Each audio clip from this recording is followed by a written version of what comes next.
Good afternoon, everyone, and welcome to REFSA Geopolitics lecture with the theme of Navigating Great Power Rivalries of the 2020s, Exploring Options of Southeast Asia.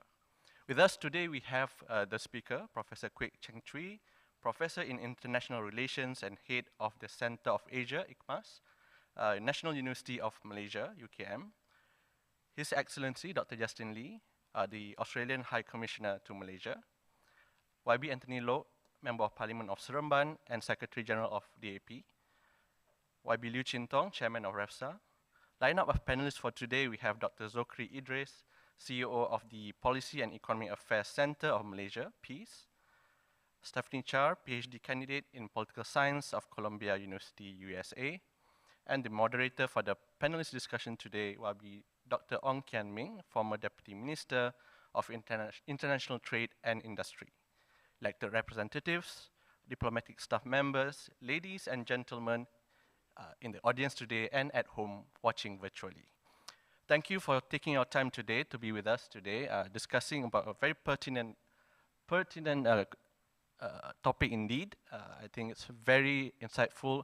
It will be a very insightful lecture from Professor Kuik. And also, before we start, allow me to outline the flow of today's event. We'll start with a short welcoming remark from REFSA Executive Director, Tan Ihan, and then we'll follow with the special lecture, then panel discussion, and then tie up all together with a closing remark from the REFSA Chairman. Before we proceed, some housekeeping matters. We'll be taking questions through two channels, one from the floor. We'll be having a floating mic going around.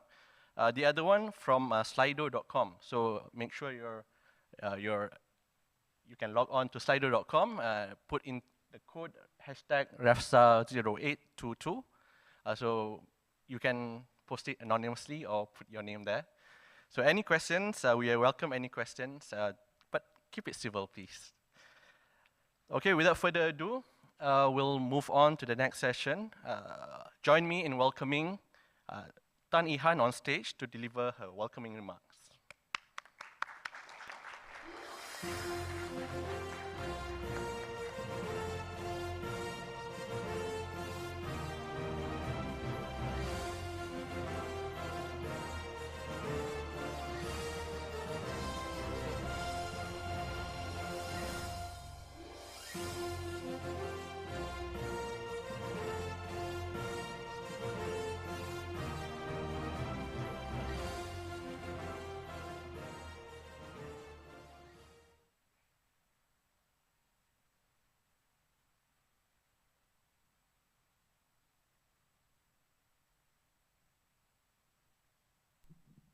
Testing, okay.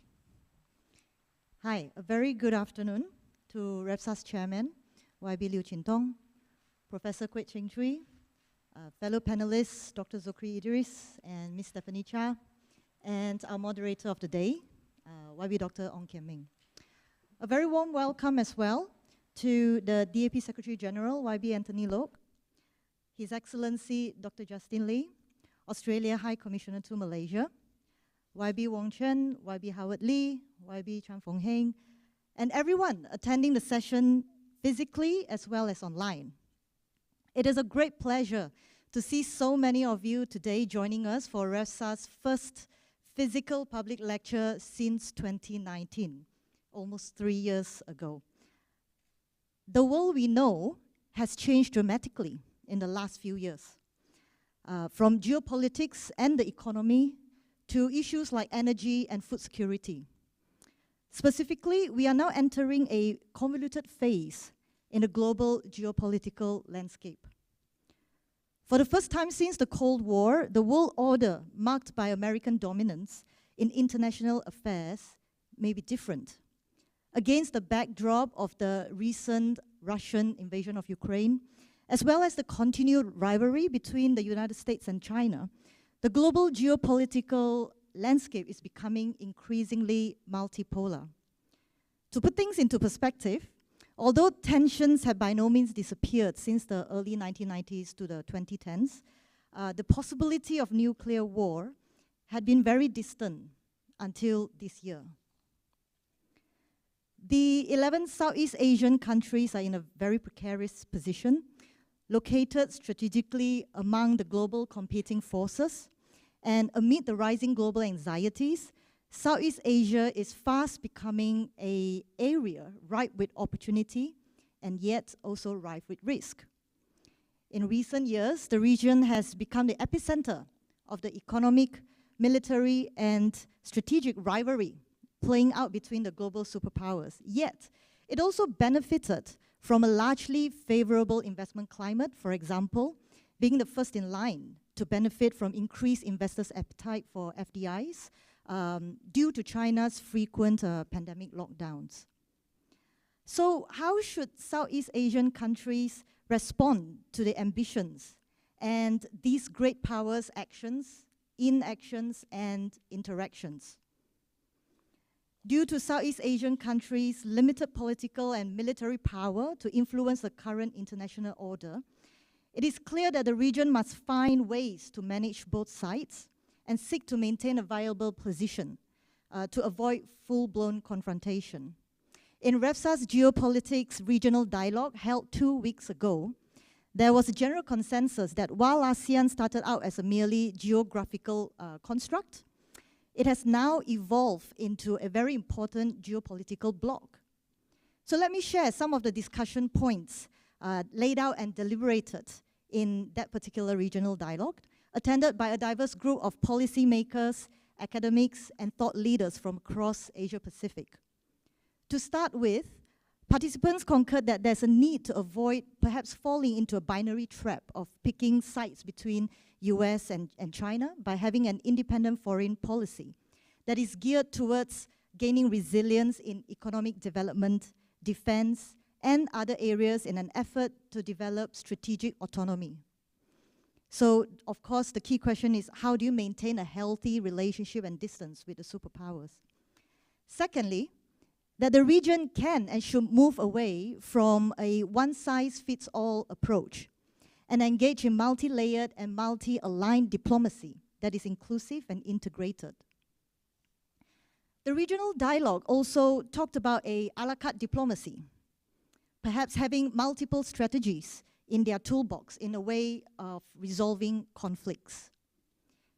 Thirdly, to leverage ASEAN's economic position as a crossroad between United States and China. The region is already beginning to leverage its strategic position by entering into deeper economic partnerships with the great powers, including the US via the Indo-Pacific Economic Framework and China via RCEP. Hence, economically, there is great potential here for ASEAN states to coordinate further, not only to promote more intra-ASEAN trade on the back of stronger regional value chains, but also to strengthen ASEAN's position as a trading bloc with bargaining powers on the global stage. As part of REFSA's Geopolitics line of work, this public lecture is a continuation of the conversation following the regional dialogue, for which we hope to enhance a greater knowledge and understanding of the complex dynamics of current geopolitical trends, ultimately encouraging in more informed, practical discussions on all levels. We are very honored today to have Professor Kuik Cheng-Chwee join us in this event and giving a public lecture. Professor Kuik is a well-known scholar and widely respected as an expert in this field. I won't go too much into details because you can see his highly impressive accolades in the brochure that you are probably given. We also have the pleasure of having our panelists to respond to Professor Kuik, which will be moderated by YB Dr. Ong Kian Ming, Member of Parliament of Bangi and the former Deputy Minister of International Trade and Industry. For our panelists, we have Dr. Zokri Idris, a PhD holder in International Peace and Security. And we also have with us all the way from United States, Ms. Stephanie Char. Thank you for joining us. A PhD candidate in political science in Columbia University. Thank you once again to Professor Kuik, Dr. Ong, and the panelists. I would also like to express our sincerest gratitude to Frederick Ebert Stiftung for their support in organizing this event, We believe that such conversations are important and timely, and greatly appreciate the partnership in making this event happen.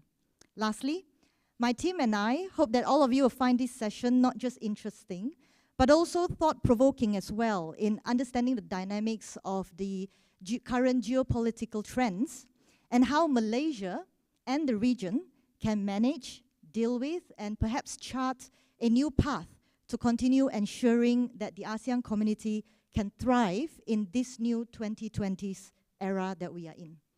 Enjoy the session, and thank you very much.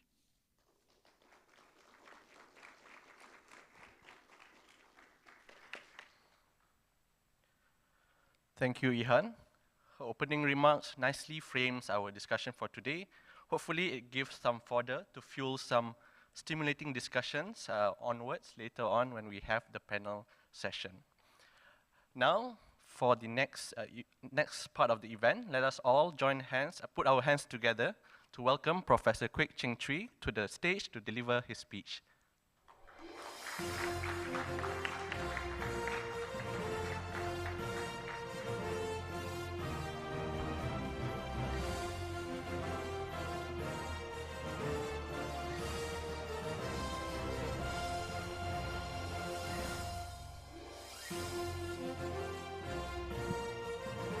Thanks very much, Ihan, for your very kind introduction and also opening remarks. Selamat petang, selamat sejahtera, and a very good afternoon to everyone, both the audience here in person and also those online. I look around the room and very glad to see many familiar faces and also friends. And it's a great opportunity for me to interact and also meet with you all to exchange views on this important topic. So for that, I would like to thank the organizers, both REFSA and also FES, for the great invitation and opportunity. The organizers have suggested me to focus on great power rivalries and the implications for Southeast Asia states. So I thought for the next 25 or 30 minutes that I have, I will focus on 3 themes about US-China rivalry. And I thought instead of describing and also narrating US-Southeast Asia rivalries over the last few decades, I would just focus on 3 basic points.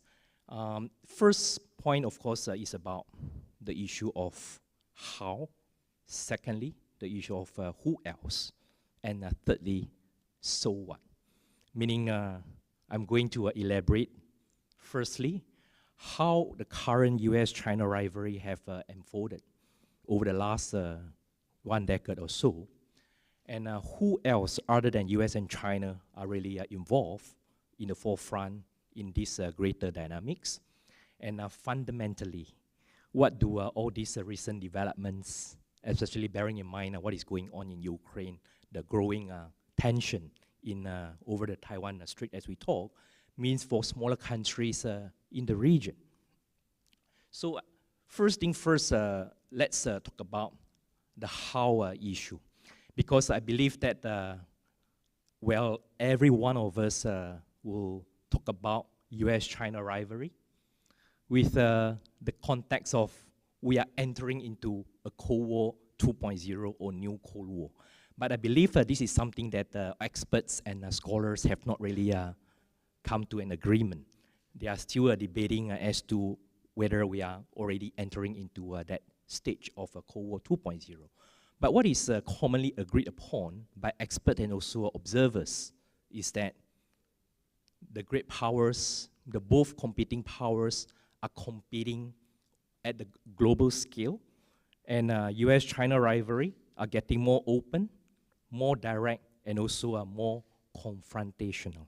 And as they compete, we could see different patterns that overlap or parallel with Cold War 1.0 between US and Soviet, but there are also some differences between the current US-China rivalry and also the US-Soviet rivalry during the Cold War period. And the main main difference to highlight is that the current US-China rivalries are taking place not just on one chessboard, but on twin chessboard. The twin chessboard of both military and also non-military fronts. During the Cold War, you could see that the US-Soviet rivalries have taken place mainly on the military security, defense and security aspects. And the current situation, the current involving US-China rivalry, clearly continue to see the big power competition on military domains, as we could see over the South China Sea, the Taiwan Strait, so on and so forth. But what is so important that distinguishes the current era of great power rivalry is that in addition to competition on the military and defense chessboard, we could see that both powers are also increasingly competing on the non-military chessboard. During Trump, for example, we could see that the US has launched a number of economic arrangements. We could see very clearly the tech war, and then later on the digital war, technology war against Huawei 5G. And this trend have continued, and we know that during the COVID era, there are also a competition in terms of pandemic assistance, and there are also more recently competition in terms of supply chain resilience cooperation. And these are all indicators and also dynamics that are still ongoing. And to a large extent, is of course in reaction to China's Belt and Road Initiative and China's economic statecraft that has allowed China to expand its influence all over the region, including, if not especially, Southeast Asia. So US, after some earlier resistance, realized that to compete with China, clearly what the US is strong and good at on the defense and also military aspect have to be complemented also along the non-military, mainly the economic aspect. So we could see that this great power competition along the twin chessboard are continuing and are likely to continue. IPAF, Indo-Pacific Economic Framework, clearly is the latest example and also indicator. Which brings me to the second point. US-China competition is not just, by now, it's not just about US and China, but there are also other powers and players in and out of Asia already involving either directly or indirectly. And we are referring primarily to Japan, Australia, and also India, which are already teaming up with United States to form the Quadrilateral Security Dialogue, or in short form, Quad. And this has been revived. This was first proposed, of course, in 2007, but it was revived in 2017. But since the revival of Quad in 2017, we could see that the Quad member countries have increased and strengthened their defense cooperation along not just on security aspect, but also in terms of the developmental and also other functional areas. So by now, we could see that the Quad has expanded from purely security arrangement to a more comprehensive alignment within the 4 member countries. And in the process, what we could see is that other non-member countries of Quad, primarily in Europe, but also beyond, are also involving in the big power competition. For example, we could see that since 2019, several European countries, France first, followed by Germany and Netherlands, and then EU as a group, have already launched the Indo-Pacific document. And as we talk, we understand that South Korea and also Canada are also in the process of issuing Indo-Pacific documents. New Zealand's position would be interesting to see whether or not New Zealand will also do something similar. But what we could see from Southeast Asia is that the geopolitical landscape is getting more and more crowded. And what does it mean for smaller countries in the region? I think there are clearly some perceived benefits, but there are also some perceived risks. Let me elaborate one by one. What does the growing power competition along the twin chessboard and also a crowded geopolitical landscape means for Southeast Asia? On the one hand, smaller countries in the region welcome the growing power balancing dynamics that emerge in the region, involving powers, actors beyond the region. And this is to a large extent, in response to the growing apprehension and anxiety about China's increasingly growing assertiveness and also even aggressiveness, even to friendly countries and friendly governments. So there is a quiet anxiety among the ASEAN countries to see China grows even more powerful and also more assertive. So US greater pushing back efforts across the twin chessboard, alongside the Quad member countries and also Indo-Pacific partners countervailing force, are quietly welcomed by ASEAN countries in general, seeing that they will actually strengthen the leverage and also the capacity of smaller countries to constrain China. But Southeastern countries clearly see a distinction between constrainment and containment. Although almost all of us want to see China to be constrained in one way or another, but we are also worried that the constrainment might go beyond out of control to become containment in the style of a Cold War period, where we see how US and also a Soviet interact with each other. And we are worried because of, if that happens, if big power competition escalate into a great power conflict or out conflict, Southeast Asia will be among the first to suffer. Malaysia particularly, given our location, given our South China Sea disputes and other related issues, will be among the first to be involved, to be entrapped. So for that reasons, even though we could see some strategic and economic benefits that we can benefit out of this growing competition, some would even say the more the merrier, the more the better, especially when it comes to infrastructure and also economic cooperation, because we all want to diversify our partnership. We all want to see greater and more credible alternative coming up from other alternatives that clearly are being designed to push back China's Belt and Road Initiative.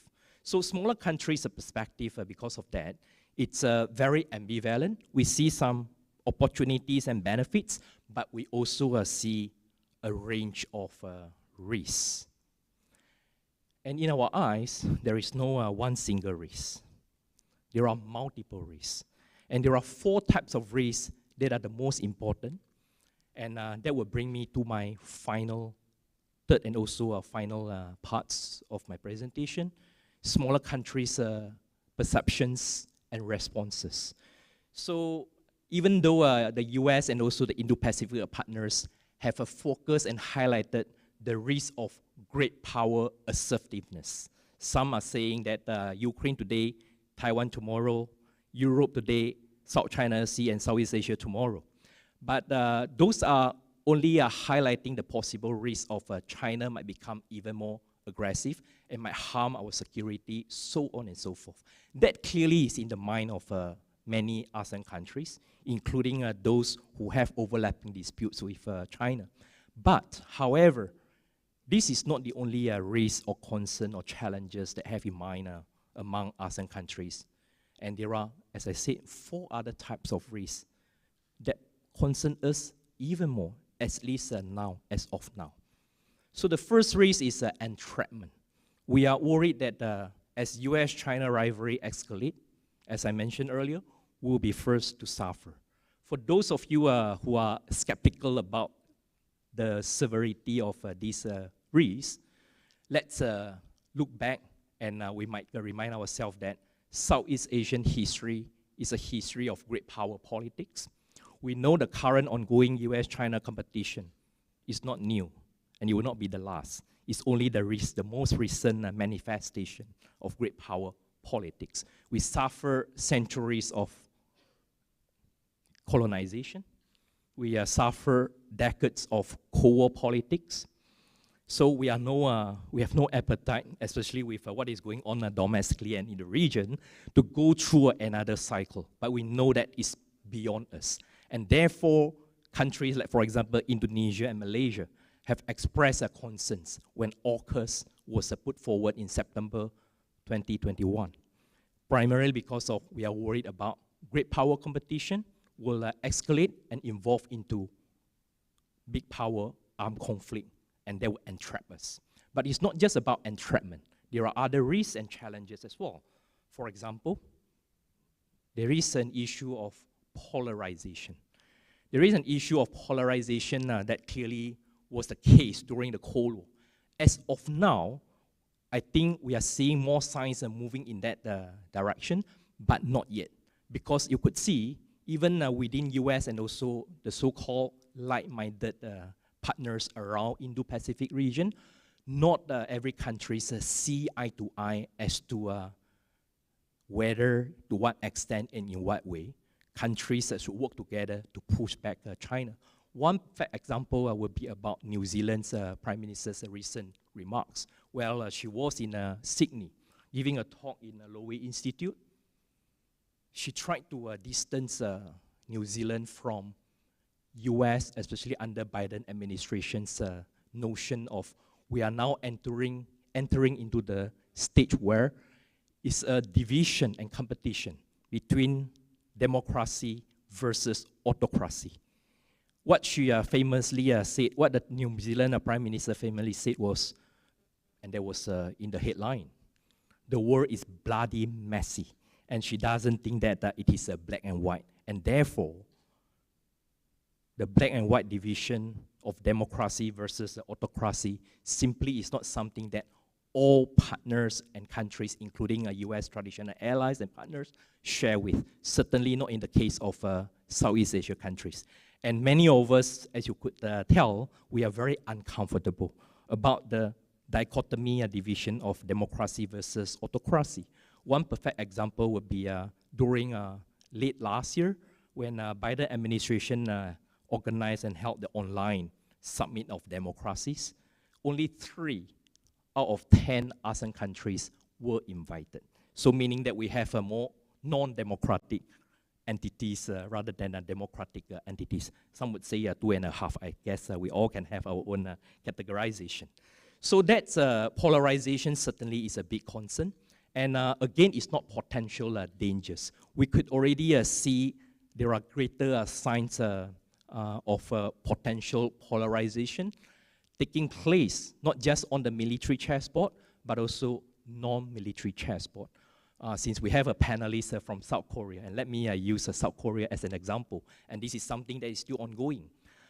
Those of you who follow very closely would recall and aware of currently one big initiative that is being put forward on the non-economic, non-military chessboard, on economic front, is the so-called G4 alliance. US, Japan, Taiwan, and South Korea. We all know that it took some time, it has been taking some time for South Korea to respond, to say yes, although most of us predict that South Korea eventually will say yes. But the fact that even South Korea, a former and also a long-standing US ally, has been taking some time, showing great sense of hesitation, indicates that the worry over the concern and risk of polarization is not just uniquely Southeast Asia. Even many other countries, including US allies and partners elsewhere, are also concerning about this particular issue. And what else? What are the risks that we are concerning about? There are also a risk of regional for ASEAN countries. There are also a risk of a regional or group marginalization. Because as we see more and more non-ASEAN initiative, like Quad, like Indo-Pacific arrangements, and also AUKUS, coming up and gaining momentum, we in ASEAN region are worried that for how long ASEAN as a group can still maintain our centrality and also active role in the region. We are worried that over time, those non-ASEAN initiatives will overtaken the importance and central role of ASEAN countries and will be sidelined and we will be marginalized. And those are clearly concerns that reflected for a long time, especially since it also took some time for ASEAN countries to come up with ASEAN outlook on the Indo-Pacific. That was back in June 2019. And that itself, it's reflective of many dynamics. On the one hand, it shows that ASEAN as a group is very concerned about associated ourselves with a Quad version of Indo-Pacific. We do not want to send a signal to China, even though we are quietly uncomfortable and anxious about China's action. But we do not want to send a signal to China that we are now ganging up with US and also the Indo-Pacific partners against China. So I think for a long time, ASEAN countries have continued to keep some distance with the Quad and also the Quad version of Indo-Pacific for fear of entrapment, for fear of polarization, but also for fear of marginalization. So with that, let me move on to focus on what I think YB Chin Tong and YB Kim Ming want me to focus on. That is, what options do we have under this structural ongoing dynamics that clearly are beyond our control, but we know all these top-down phenomena will affect us in more than one way. So what options do we have? Clearly, every observers and experts will come up with a long list of options or so-called choices, right? But for many who focus on this issue, they would very quickly come up and group them into three categories of options. The first two categories, the first two options are what the competing powers have been trying to put forward in one way or another, hoping that we will jump on one of these options sooner rather than later. And the final option is what Southeast Asian countries and perhaps even smaller countries beyond the region have been quietly practiced. These three options are balancing, bandwagoning, and of course, hedging. So balancing is pretty much what the United States and also our close allies and partners tried to articulate and also explain the rationales. So each of these three options are involving a different mobilizing narrative. Balancing as an options relies and build upon the logic of security first. Smaller countries, because on our own, we cannot maximize our security. And therefore, we need to align with a stronger power in order to push back, constrain China before it is too late. That is basically the underlying logic of balancing. And we need to, as I said, gang up with the like-minded countries who are concerned about China's security action, if not now, might be in future. So this thing has also emphasized, especially after Ukraine and after Taiwan. Second option is the opposite. China, the bandwagoning, right? So China's message and also the logic, underlying logic is that development and benefit the first. So China's Belt and Road Economic Initiative and also related arrangements have been built along the line of mutually beneficial. So with China's rise, China can benefit the countries in the region economically and also in terms of development. Because of this is what the countries in the region particularly emphasize on. So I think at this point of time, at least under the current structural conditions, both balancing and bandwagoning are non-starter. It is certainly not something that smaller countries will consider because of, even though you could see some benefits, balancing will bring about some security benefits and also a quote-unquote guarantee. And bandwagoning might maximize the economic and developmental potential, so on and so forth. But the price, the trade-off will be simply too high. The security maximizing might run the risk of bringing us to self-fulfilling prophecy. Self-fulfilling prophecy of the more you are trying to target China or any power as a threat, if not current threat, future threat, the more you're preparing for it, the more that security concern will become an immediate threat. This is what has been holding ASEAN countries from going too far in collaborating with the United States and also other countries. The best example will, of course, be Vietnam. Vietnam, for its own security consideration, has been upgrading its defense partnership with the United States, former enemy, but now having a common and mutual strategic concern, tried to upgrade in more than one way. But Vietnam, as we could see from the 2019 defense white paper, have made it very clear through its four no's policy to underscore the line that Vietnam insists not to upgrade the alignment with the US and also other powers into an alliance, because of it tried to emphasize to China and also other actors that Vietnam still continue to be non-alignment. One perfect example again was taking place last year while Vice President Kamala visited Hanoi. You see that a few days and 1 week before her visit, Vietnamese Prime Minister made it a point to have a joint media conference with the Chinese ambassador, saying that Vietnam's strategic collaboration with any powers are not targeting at any power. So that is what we are seeing from Vietnam, the country in Southeast Asia most concerned with China's security action, let alone other countries. So that's, I think, the benefit, but also the price about balancing. How about bandwagoning? I think countries in the region will recall that we live in a China-dominated order before, during the so-called ancient China order, when there was a Sino-centric order.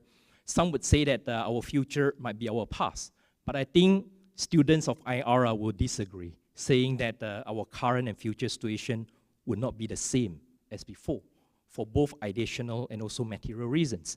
Before that, there was no such thing as sovereign equality. It was okay to subject to a stronger power and stronger entity, polity, who can offer you great material interests. So there was no such thing as sovereign equality. These days, sovereign equality is a big part of international relations and interstate actions. So I do not think that any country, not even or especially not smaller countries, maybe like Singapore and others, would say that it is okay to kowtow, to be bossed around by a bigger power. So that's one. And materialistically speaking also, early on we could see that China for the most part was the only sun of the universe in this part of the world. But today, we do see the competing powers, and we know from history and also what is going on contemporary in the sense that big powers' DNA is to compete. So we do not think that the US or any powers will retreat or reduce their presence and also competitions in the region. So meaning that Southeast Asia countries are comfortably, although nervously as well, consider continuing a power balancing vis-a-vis China, and of course China vis-a-vis other countries as well, will continue to take place. Because of that, bandwagoning is not possible at this point of time. I'm not saying like they are impossible for a long time. When conditions change, countries in Southeast Asia and beyond might reconsider balancing or bandwagoning. What conditions would that be? If China continues to be more aggressive and directly, profoundly threaten most, if not all, countries in the region, I think that will be the time that Southeast Asian countries will seriously consider balancing. And in fact, Harvard professor Joseph Nye made a very famous quote-unquote assertion. Only China can contain China. That means that it's really about China's actions. But under the current condition, we do see that China is getting more assertive, but there are still elements and also signs of restraint in a number of ways. Let's put it aside. How about second condition? Second condition, I think it's, as I said, very unlikely. I think bandwagoning will be possible if China again emerge as the only dominant power. But in the foreseeable future, I doubt, or anybody would doubt that would be possible. My final point would be, therefore, hedging would be the more likely option. I'm not saying like hedging is a perfect or first best option. There is no perfect first best option in the real world. There will always be a pro and there will always be a con and also disadvantages. But there are some misunderstanding about hedging as an option.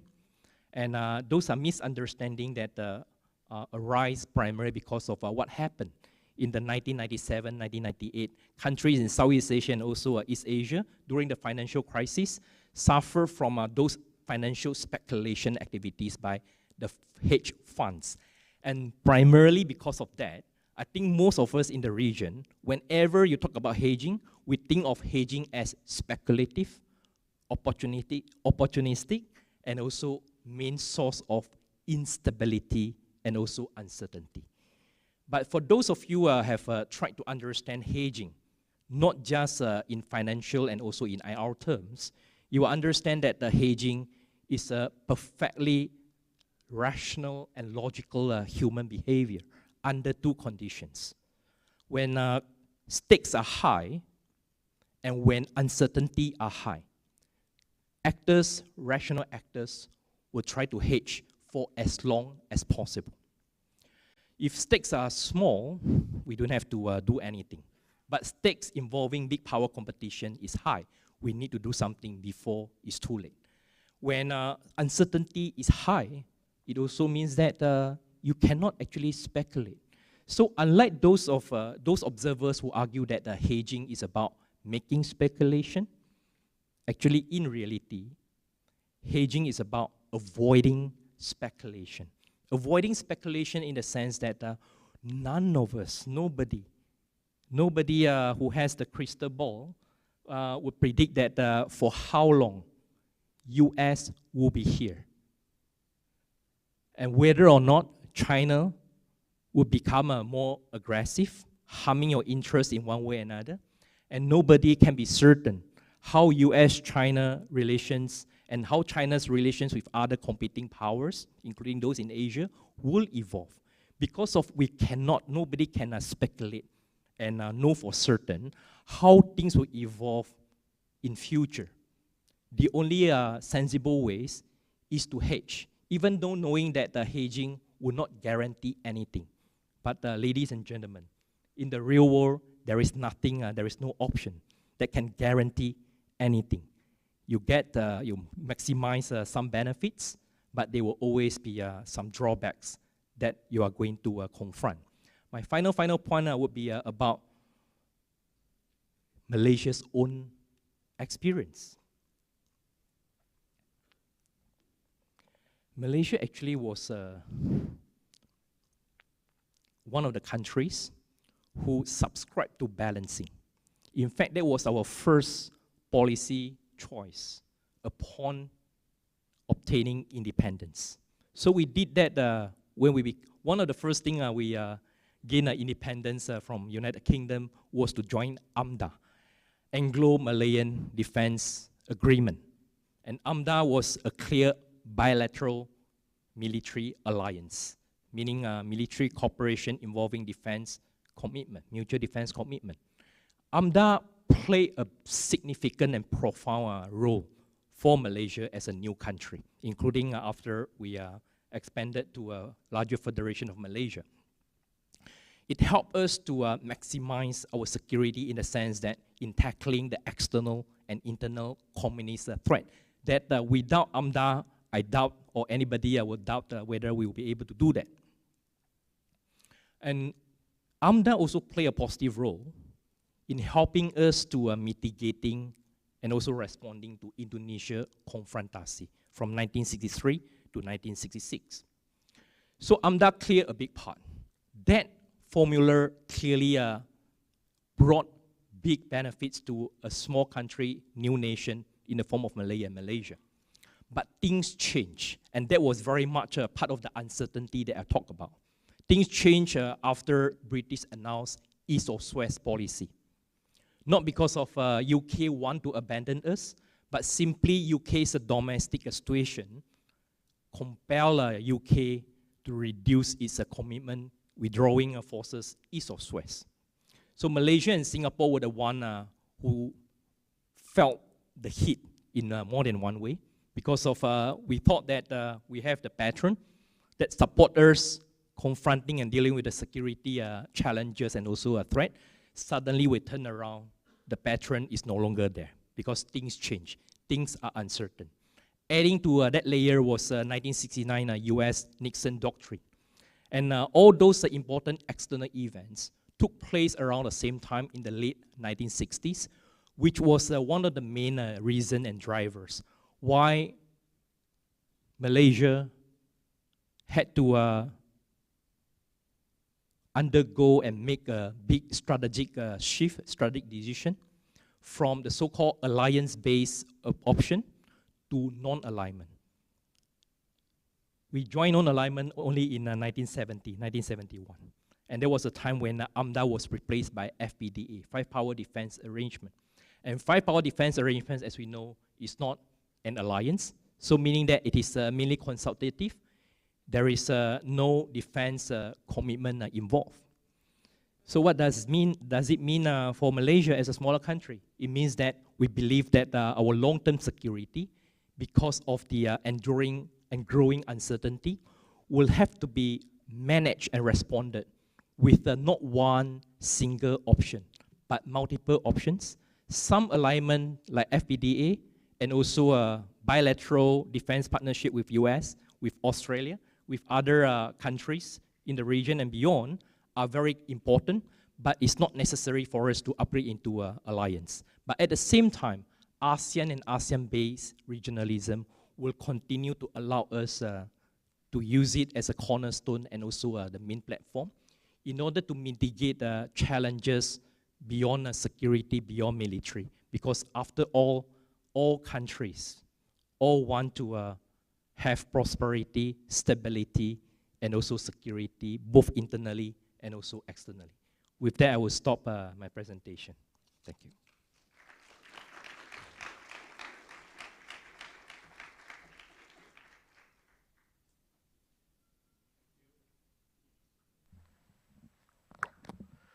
Thank you, Professor Kuik. For the next session, we'd like to invite again Professor Kuik and the rest of the panelists, Dr. Zokri Idris, Stephanie Char, and moderator Dr. Ong Kian Ming to the stage to proceed with the panel discussion session. With all due respect.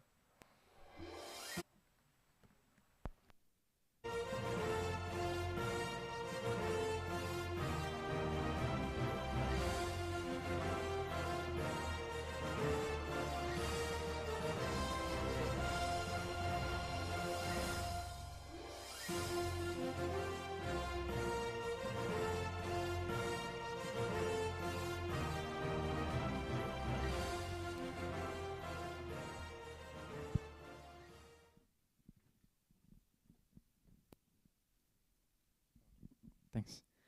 Can we once again give Cheng-Chwee a round of applause for his very insightful presentation. Gave me a lot of food for thought, but I'll hold my questions for now until later on when we've heard from our two discussants. I'd like to start with Stephanie, since she's traveled further to come here. She's currently a PhD candidate at Columbia University in New York. And we share something in common. We both used to work for a consulting firm called the Boston Consulting Group. I was working here in the KL office way back then, and then she was in the DC office. And then later on, we'll move to Dr. Zokri for him to share his thoughts. But maybe just to contextualize my friendship with Cheng-Chwee, we both started our PhD at the same time. He was in SAIS in DC. I was at Duke in North Carolina. We were both Fulbright scholars under the Fulbright Scholarship. And when we first went there, I had about the same amount of hair that he has now. Now he still has the same amount of hair, but I'm much more follically challenged compared to before. But it's really been great to see his academic development and the kind of work, groundbreaking work that I think he's done in this area of foreign relations, especially with regards to not just U.S.-China great power rivalries within the context of Southeast Asia, but also branching out into other IR aspects, to do with Japan's own influence in Southeast Asia, Korea's influence in Southeast Asia, and then I think also something that maybe some of you in this room may not be aware of, his inputs, to the Ministry of Defense when Pakatan Harapan was in power, and working together with the Defense Minister Mat Sabu and also the Deputy Defense Minister, then Deputy Defense Minister Liu Chintong, on drafting Malaysia's white paper, defense white paper, that is still, I think, relevant till today, especially with some of the issues that we read in the papers with regards to the LCS issue.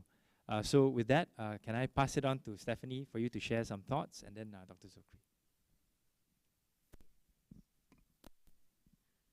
Great. Thank you, everyone. It's so nice to be here. Thank you to REFSA for the warm welcome, and to Professor Kuik for your great remarks and the stimulating conversations I've been having over the last week or so. It's my pleasure to be here, and I hope that I can provide some remarks from perspective being based in the US right now. Maybe I'll just start off a little bit reacting to some of the IR theories that you mentioned and are very well taken. Discuss what I see as some more specific decision points that are coming up for Malaysia, at least from the perspective, from a foreign perspective. And finally, to also think about the title of the panel and focusing on the 2020s, what's really different about this time period in comparison to, say, the first Cold War or the previous Cold War. So starting off in terms of the theory, I really appreciated your point about how we shouldn't be thinking about whether hedging is the perfect policy with zero risks, but we should be comparing it to the relevant alternatives. And so in that perspective, I think looking at balancing, bandwagoning, and hedging as three large, overarching theories to guide those strategies is very helpful. And I appreciated your outlining the risks, especially as they pertain to balancing and bandwagoning, which are so often considered, the two main options for any state in this kind of polarized world. In particular, I wanted to maybe expand on this, and maybe we'll have more of a discussion, and to think about how internal balancing, that is just internally building up, whether it's military strength or economic capacities or self-sufficiency or diversified economic relations, how that plays a role across these three strategies, whether it's compatible with one, all of them, or in particular with hedging. The last thing I'll just say from this theory perspective is that I think it was also really helpful to think about what are the structural conditions that would have to change for you to want to pick one or the other. And I was struck by how the conditions under which Professor Kuik thought that we might revert to balancing or bandwagoning in one direction or another were really related to both capability and intentions. And these are really fundamental to outlining threat perceptions of other states or different kinds of risks. And I'll be very interested, I think, for us to think about how we measure then capability and intentions in a very concrete way so that we would know whether you would want to actually divert or, in fact, would not necessarily want to divert to another strategy.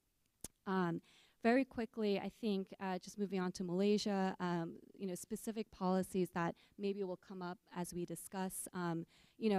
As you mentioned, there might be decisions as specific as whether to ratify the CPTPP, how to engage with some of these other regional groupings that are forming other than ASEAN, and all the while avoiding that kind of marginalization. Whether or not to attend the Summit of Democracies or attend other kinds of regional discussions and groupings when they occur. These seem like very individual decisions, but will all build up to form one sort of strategy or another. Finally, just thinking a little bit about the 2020s theme. It's already been such an eventful decade, and we're only not even 2 years into, I guess 2.5 years into the decade. Obviously with the COVID pandemic and various other domestic changes within the United States, elections coming from at least an American perspective, there's, as you say, so many things that we don't know for certain. But I would flag that there may be certain structural or expected events that we can look forward to, whether it's election season in the United States and in Taiwan coming up in 2024, or things like the major anniversaries and party congresses in China that could potentially lead to policy shifts or other signals. So yeah, I'll just kind of put those out there as topics that can maybe spark discussion or some questions. So thank you again. Yeah, thanks, Stephanie. I'll just put a pin on the issue of ratifying CPTPP and attending, whether or not to attend the Summit of Democracies. I think just to reiterate what Cheng-Chwee said just now, and also what I think some of us have discussed privately.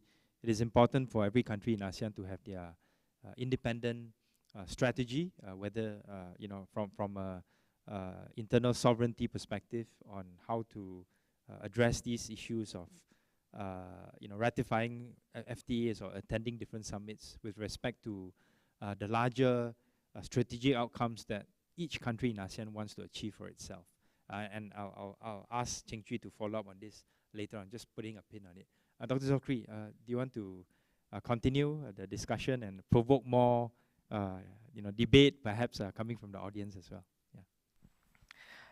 Thank you, Dr. Ong. Assalamualaikum warahmatullah, salam sejahtera. And of course, a very good afternoon. I wish to all of you. Thank you, REFSA, for having me on stage together with the esteemed panelists. Now, ladies and gentlemen, part of my starting points of today's discussion, I would like to offer 4 hypothetical situations that Southeast Asia countries have to consider in order for us to search for the answer of the future's navigations. Of course, some of these hypothetical questions have also been said by Professor Kuik, and I was just going to expand a little bit more on how do we actually can see a balanced effort between Southeast Asia countries towards navigating in the future. Now, first and foremost, the Southeast Asia countries need to ask ourselves, are we really returning to the Cold War era, having a clear structure of a bipolar system between the future United States as well as China? Now, of course, there are debates, and I think Cheng-Chwee has said earlier on, it is not entirely very clear that we are going into a Cold War era, because there are also other actors that also shape the dynamics of the international relations. Why do we need to ask ourselves these questions? Is because if we are going into a Cold War era, certainly the hedging, bandwagoning and balancing is something that we really need to revisit once again. The second hypothetical situations that we need to ask ourselves, even in the event that we are going into a Cold War, what would be the diverging characteristics that differentiate the ongoing, hopefully not, 2.0 Cold War with the previous 1.0 Cold War? What are the new dimensions? What are the new characteristics that perhaps renders a different strategy as how we navigate ourselves in the future? And particularly for ASEAN and the Southeast Asia countries, how can we ensure that the equilibrium of power between the United States and China is put at a balanced level in which none of these actors are dominating one another and not dominating the world as well as ASEAN countries? If we're having a balanced US-China balance of power, which is certainly fine, but what we are having a problem if this is not balanced and we see an effort of dominating each other as what Cheng-Chwee has also discussed. Now, the third hypothetical situations, if we discount the clear structure of a Cold War, could be a bipolar, multipolar structure is something that the new order that we are going to face, in which we're having US, China at the most top tier level, whereas having other players like Russia, Japan, Iran, India at the second level and followed up with the subsequent levels. So are we facing towards that? Because of course, if we are going into that kind of direction, certainly the strategies also differ. And last but not least, the next hypothetical questions, which I also picked from your write-up in the ASEAN Forum, the intents of this rivalry. How do we measure the intents of the US-China? At the moment, we are seeing that it doesn't involve a full-scale military confrontations. What would happen if it involves or it evolves into a full-scale military confrontations? Will bandwagoning, balancing, or even hedging is the best policy to be adopted at that time? So these are the four questions, perhaps, that I think urges us as a policymaker to even understand and contextualize the current dynamics in framing the right navigations. And before I pass the floor back to the moderator, we also need to talk about the regional effort and the regional integration process. ASEAN, though it's very vague at the moment, is pushing towards ASEAN centrality. Can we also not see ASEAN centrality as an effort, as a list of navigation of these Southeast Asia countries towards managing the conflict between the US and China? And I think I would probably inclined more to talk on the regional perspectives and how a group of countries able to navigate the region as well as the member countries in this US-China rivalry. So I think if I may just stop there at the moment and we'll see how the discussion evolves. Thank you. Thanks, Dr. Cheng-Chwee. I think I would have liked to hear your own answers to some of the questions that you speculated, but maybe we can keep that for a bit later. I'll ask Cheng-Chwee to respond to some of the specific issues that have been raised in conjunction with by the audience through Slido. And I think the first issue that needs to be addressed, and I'll package them together, would be the issue of ASEAN centrality and also hedging. There's a much more basic question here on what exactly is hedging. And I think this can be answered together with some of the more substantive questions to do with hedging, and I'll read them out here for Cheng-Chwee's benefit.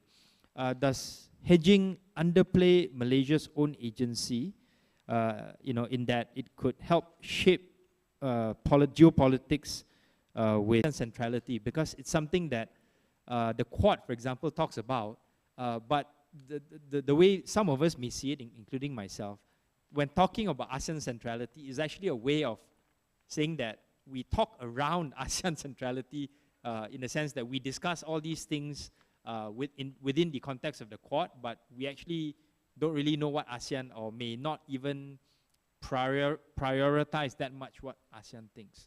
So maybe a little bit on hedging, and then later on ASEAN centrality, and including perhaps one or two examples on what you think successful hedging policy can look like and what a less successful hedging policy may look like. Sorry to have to put all this pressure on you. Thanks very much, Kim Ming, and thanks both Cheng-Chwee and also Stephanie for your excellent comments and also observations. So let me try to address those questions in the form that Kim Ming has packaged it and framed it so well. Let's talk about hedging and then ASEAN centrality and related issues. So yeah, I'm under the weather, so I wasn't as clear as I wanted it to be while explaining the very issue of hedging. So I guess there are two ways of elaborating and unpacking hedging. One in the layman terms, and the other one on along the what the scholar or IR writers would presented. So layman sense, I think we use all those hedging related notions and logics all the time. For example, we will say, let's not put all eggs in one basket. Let's not burn the bridge. Let's keep some fallback position. Let's keep some options open. So all those are clearly a hedging as the essence of hedging, that we use it in our daily life in more than one way, right? So some would say that all academic writers are hedgers, because we will always put forward a position, so countries' rational actors will hedge whenever is possible and whenever is necessary. So in academic terms, let me highlight three defining attributes of what hedging is that distinguish it from balancing and also bandwagoning. So first defining element of hedging is there is a conscious efforts to avoid irreversible commitment. Meaning that in real terms, we try to not take sides, especially between and among the competing powers. This is the most fundamental difference between hedging and also balancing and bandwagoning. Balancing means that you align completely with US and like-minded countries against China. Bandwagoning means that you align, you choose side completely with China, you follow what China wants you to do, so on and so forth. But hedging means that you try to avoid the simple one-sided alignment or irreversible commitment. That's the first defining attribute of hedging. Secondly, and that's what distinguishes hedging from the passive neutrality or non-alignment that we discuss all the time. Hedging has to be active. Kim Ming and many others talk about agency, right? To hedge, you can't simply say that I'm non-aligned. Leave me alone. We learn from history that big powers will not leave you alone. You can announce 1,000 times. When they have to come to you, they will come to you. And when they come to you, might be for good, might be for challenges. But these are all part and parcel of the real life dynamics. Because of that, smaller countries in Southeast Asia, including or especially Malaysia, you see even Mahathir, a strong leader, keep using the term small state, right? For the simple reasons that, not to say that we give up, since we are small, let's do nothing. It's the opposite, right? Precisely because of we are small and we were weak, and we will forever weaker and smaller than the big powers, we will have to be active in many ways. In choosing what kind of alignment, in choosing to what extent we should make use of regional grouping like ASEAN, and also the additional layers. So the second element is an active diversification. Active, inclusive, and impartial diversification. So meaning that you will need to diverse as much as possible. Not just diverse within one like-minded camp. You need to diversify with those like-minded Indo-Pacific attribute is about keep the options open. And keep the options open would requires you to sometimes make some purposeful contradictory actions. Purposeful contradictory action in the sense that whenever, for example, we try to say yes to one power, at selective time, selective domains, we have to say no. So deference and defiance are clear elements of small state hedging, both to US and both to China. For example, small countries collaborate with China on Belt and Road and many other things, but more often than not, you also see there are some counteracting and also some defiance, some more so than the other ways, like for example, Vietnam. Another example that we can, I think there are lots of examples we can illustrate that all three defining elements of hedging that is still ongoing. But let's talk about Indonesia, which we have not got the chance to mention early on. Indonesia last year, for example, in recent years, have hedged more deeply than before and more deeply than many other countries, including Malaysia. This is one element that called as a 2+2 mechanism. So 2+2 meaning foreign ministry and also a defense ministry. So Indonesia, including Vietnam, are the ones who have been, I would say, creative and also bold enough to pursue the 2+2, not just with the traditional partners of Australia and also US, but also other even European countries, and at the same time also among selected ASEAN countries. But when they are doing that, they are also developing similar mechanisms with China. So these are contradictory, but that's precisely the whole point. Because of you can't speculate who will be the largest threat and risk to you. You cannot speculate who will be the reliable patron to back you up. What choice do you have? You need to ensure that you will not put all eggs in anyone's basket. You diversify. When it is necessary to contradict, you will have to. Not because of you are opportunistic, but because of you know that hedging fundamentally is about ensuring against risk and also challenges. This brings me to the next issue of ASEAN centrality.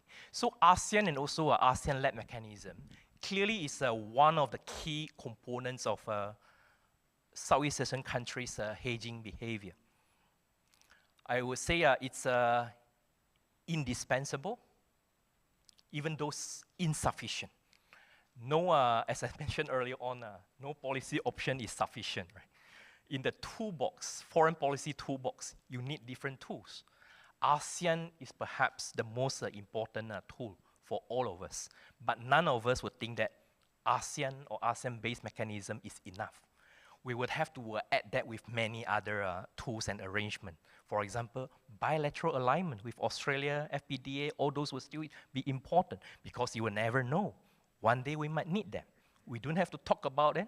We don't have to talk about that openly or too frequently, but I think you need to keep that as a part of the option. And at the same time, we should try to pursue diplomacy, bilateral, minilateral, so on and so forth. So ASEAN will continue to play that role. It's imperfect, but indispensable.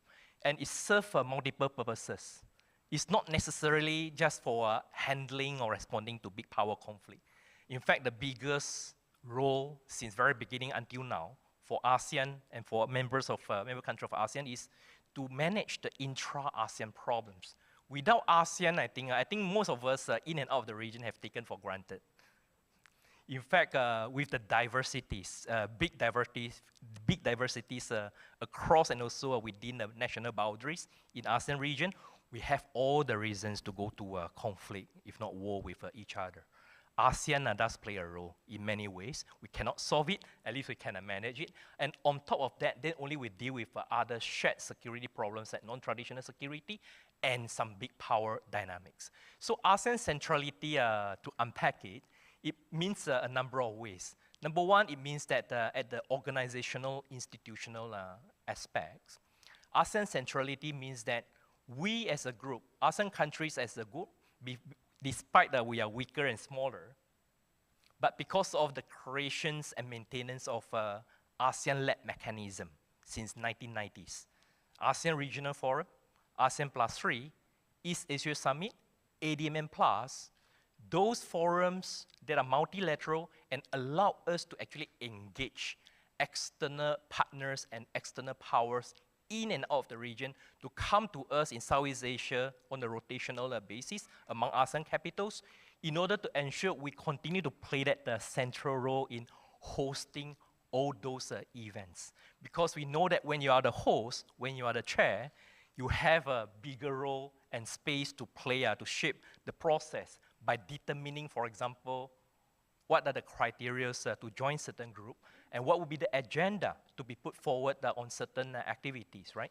Despite the criticism on ASEAN as a talk shop, so on and so forth, I think clearly big powers, even those important players outside the region, continue to take ASEAN seriously. If not, I do not think EU and Canada, for example, will keep trying to knock on our door Can we join EAS? Can we join ADMM Plus? So those are just recent and ongoing examples to show that ASEAN centrality is still there.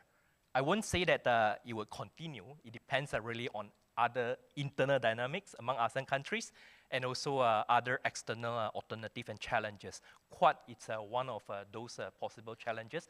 And I don't mean to put the ASEAN centrality and Quad as mutually contradictory or zero-sum fashion. No, there are some competitive elements, but clearly they can be mutually reinforcing and even a division of labor.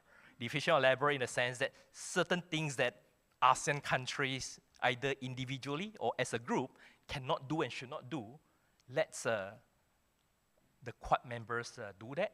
And we as a group would not take part in a Quad as a group activity, but individual ASEAN countries have been choosing to engage and partner with individual Quad members in more than one way.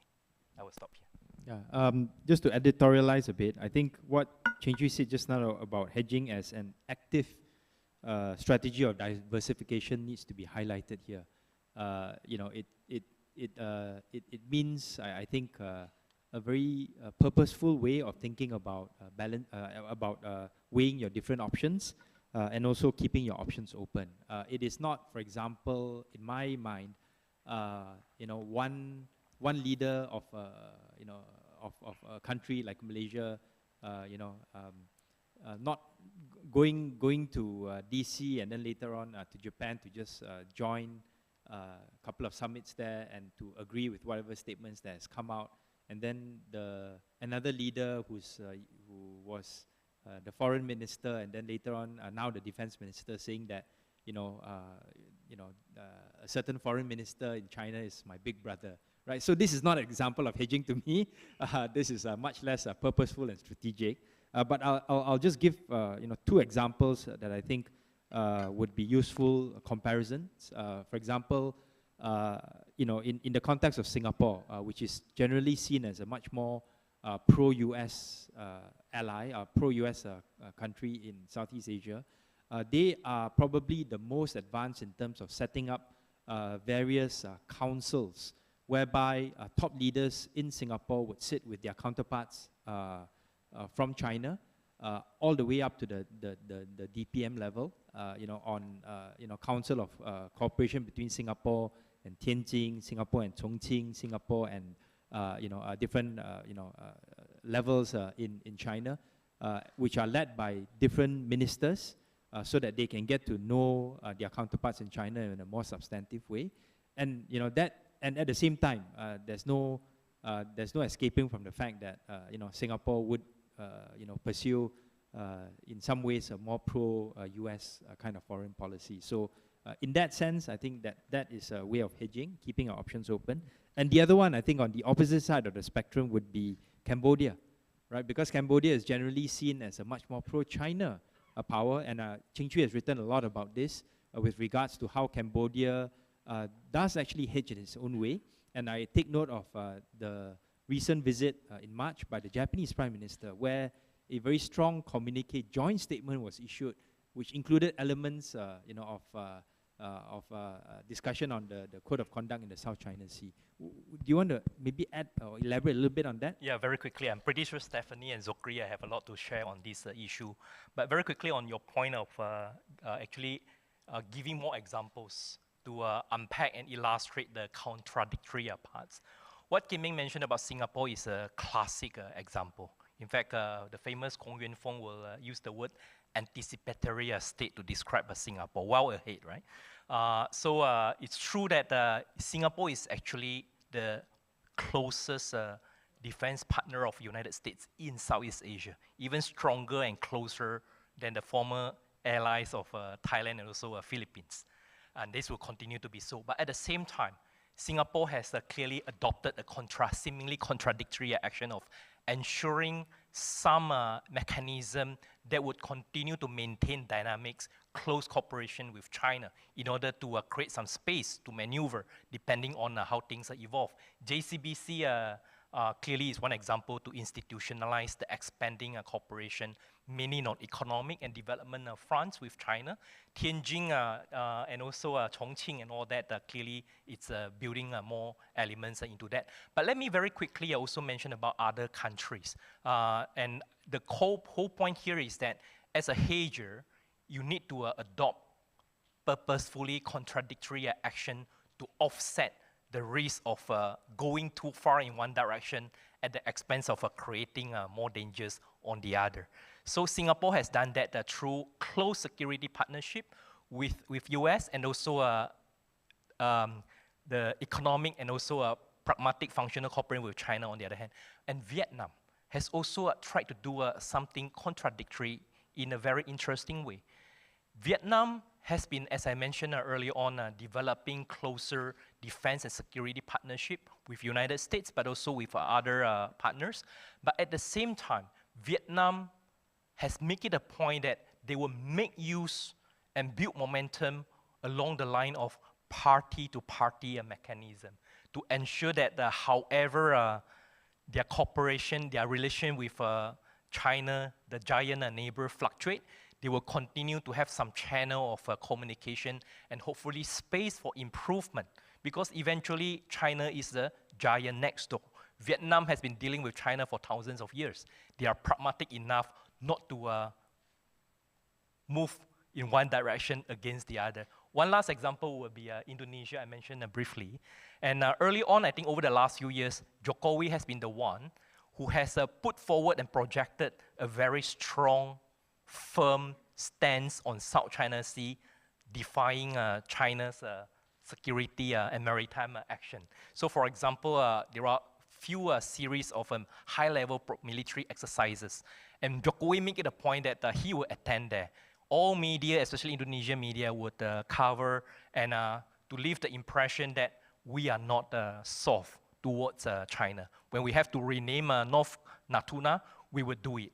But at the same time, immediately after all those rounds of military exercises, Indonesia, under Jokowi, would send his high-level ministers and officials, let's talk business with China. And hence, Luhut, for example, has been upgrading those kind of institutionalized cooperative mechanism with China in more than one way, to the extent that also making more progress on the Belt and Road initiative, of course, with some arrangements to mitigate those internal risks. I'll stop here. Can I ask Dr. Zokri first to respond to what Cheng-Chwee has said about hedging and also ASEAN centrality, to see whether there's additional points that you want to bring up, and then I'll ask Stephanie to do the same. And I promise after this, I'll come back to the trade-related issues to do with RCEP, CPTPP, and also some of the economic questions that have been raised. Yeah, Dr. Zokri. Thank you. Now, regardless of hedging, bandwagoning, or balancing, now these are the approaches of a state-to-state response towards the threat that these states are facing. Now, it is fine that any of the states are choosing whatever that suits best. When it comes to Malaysia, perhaps hedging is the best in our national interest. But again, if we look into the bigger picture, if states have a different approaches towards the same threat, and I think it's also connected to what Cheng-Chwee have said, that the US-China rivalry implicates to ASEAN in the sense that it polarizes us.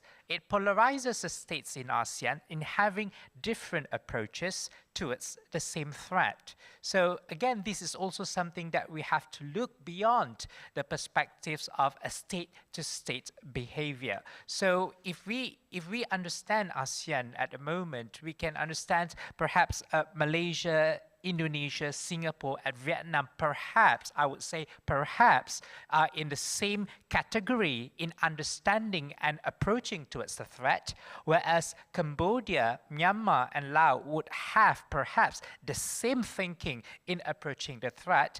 And again, it is not something good for ASEAN in the future, what more that we are talking about ASEAN centrality. Hence why I am still inclined to actually believe and argue, while we go on with this hedging, or some states prefer bandwagoning and balancing, we should also emphasize and give an amplifications towards building a regional understanding, which is the ASEAN centrality. Of course, I must also be sincere and admit it is not as easy as I said, because ASEAN has also its intra-baggages, its intra-luggages and burdens. We still do not have a voice towards Myanmar. We still do not have a voice towards certain issues in our country. But I think, and I believe, there must be a common understanding moving forward the future, that the region should have an independent and robust foreign policy away from the binary of the US and China. So yes, we go with hedging, bandwagoning, or balancing, whatever that this state prefers in the a la carte, but at the same time, we must also amplify towards building a regional understanding and block towards navigating the rivalries or the escalations in our region as well as in the world.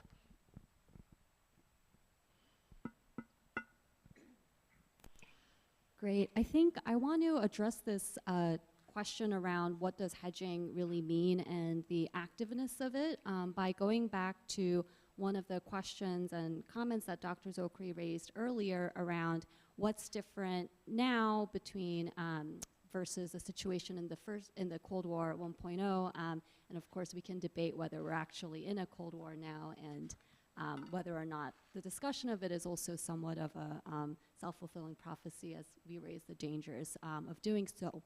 So I'll raise a few points on that and then kind of relate that to possibilities for hedging options. One just being, politically speaking, there's a lot of stronger international and regional institutions now that have had time to develop and have either international norms or laws that are the basis for those discussions in comparison to much of the Cold War situation. Second, just economically, the level of integration is so much deeper. It goes beyond just trade, which was much lower between the two competing blocs in the Cold War, and goes beyond that to investments, people-to-people relations, much more movement across borders, whether it's for work, for education, even just for understanding other countries. So another big area that would differentiate us there. Militarily, and especially as Ms. Tan also mentioned that, nuclear considerations have kind of been surfacing again these days.